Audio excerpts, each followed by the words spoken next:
Du hätten die 3 Bäume dem Christkindli auch eine Freude machen. Die Palme hat gesagt,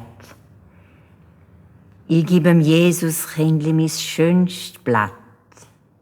Das kann Maria als Fächer brauchen, wenn es heiß ist. Und ich gebe alle meine Früchte her, hat der Ölbaum geruscht. Der Josef kann es dann auspressen und dem Kind die Füßchen damit einsalben. Du hättest der Tannenbaum ganz schüch gefragt. Und ich?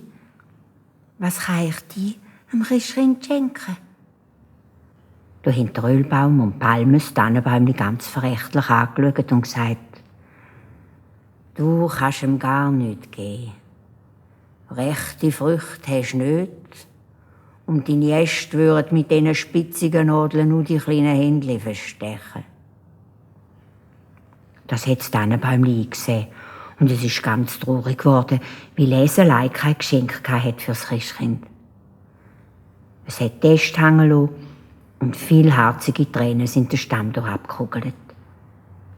Ein Engel aber, der gerade in der Nähe war, hat alles gesehen und gehört. Er hat Verbarmen mit dem Tannenbäumli und hat ihm zugeflüstert. Wart nur, du musst nicht als Einziger traurig sein, wenn alle anderen Freude haben.